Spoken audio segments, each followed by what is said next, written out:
Reuters is reporting on the situation in Detroit today.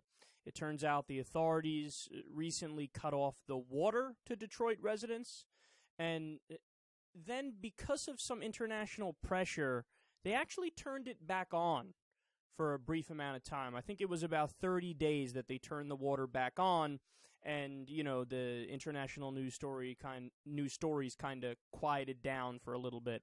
Well, now they just turned it off again. Why did they turn the water off? Well, they say it's delinquent bills.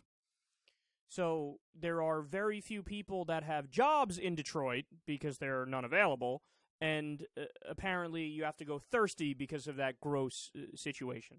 So no water for the residents of Detroit. And by the way, how much would it cost to fix the problem and pay off every single delinquent bill? $90 million. $90 million. So this story is a perfect example of why progressives are furious at the United States of America today and the government, because we're idiots. I mean, our priorities are comically stupid.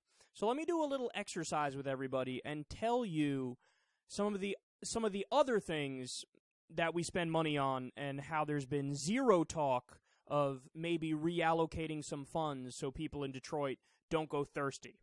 Now, remember, as I'm giving you this information, $90 million, that's all it cost. $90 million to pay every single delinquent bill and turn the water back on. We spend $4 billion a year, with a B, billion dollars a year, on welfare for ExxonMobil. They say, oh, we need it for research and development, so give us $4 billion and shut up. Now, the reality is you're already one of the most profitable corporations in the world, so why would you need $4 billion? I mean, isn't the fact that you're one of the most profitable corporations in the world incentive enough for you to do your own goddamn research and development? But no. They say that's a separate issue. Just give us the money we need for research and development. Okay, fascinating. $6.2 billion a year is spent on welfare for Walmart. $500 million a year is given to the police in military equipment. $83 billion a year is given to the big banks in subsidies. Then we also have $49 billion a year that was spent from 2006 every year until this year on the F-35-2. It's a warplane that literally doesn't even fly yet. Then we have $1.5 billion a year that we send to Egypt.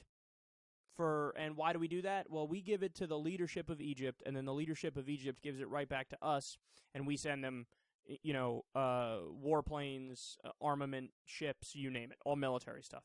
That's part and parcel of the military-industrial complex. And also, might I add, that according to a recent Pew poll, 85% of the population in Egypt hates the United States of America. So we're giving $1.5 billion to a country to take our weapons, and their population hates us anyway. Seems like a brilliant idea. Really does. We also send $3 billion a year to Israel, a country that doesn't need it, and they even admit that they don't need it.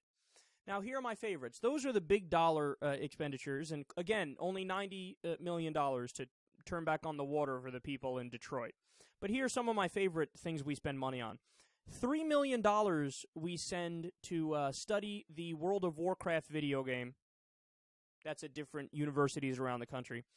We spend $700,000 studying cow farts. We spend $615,000 making Grateful Dead memorabilia. $239,000 studying e-dating. $442,000 studying the behavior of male prostitutes in Vietnam. That's very important. I don't know if you know this. $1 million on creating animal poetry to raise environmental awareness. Look, I'm all for the environment. I'm all for animals. Do we need to spend money on poetry for that purpose? No. $175 million maintaining vacant buildings, because why not? You might need it one day. $1.8 million for the Las Vegas Museum of Neon Signs. This is like a sick joke.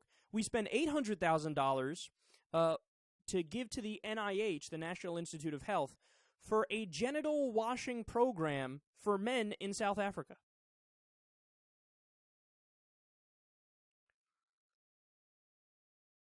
$90 million, man. That's all it costs.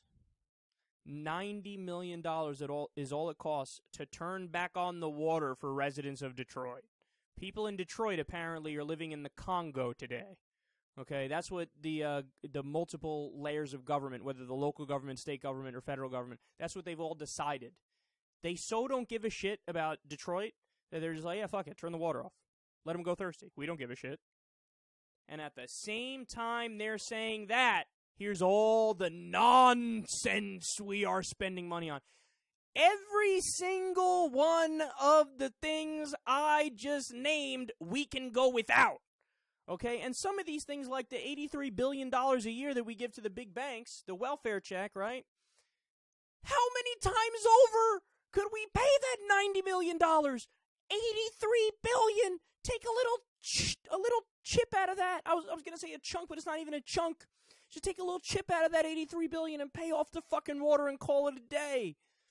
But no, that's how fucked up our priorities are, man. See, this is why progressives are so angry. Because we look at all of these separate stories, and people who don't pay attention, they just act like all these things aren't interconnected. But they are connected, because this is all our government doing it. And sure, there's different levels and layers of government. Again, there's local, city, state, county, federal, and, people are saying, well, they can't do anything because it's just, it's at a lower level of government. Bullshit, they can't. Bullshit, they can't. They don't even necessarily have to give the money to the local government, and then the local government or the county government or whoever, the state government, turns the water on. No, they could just go directly to the water companies and pay the fucking bill. The federal government can do it.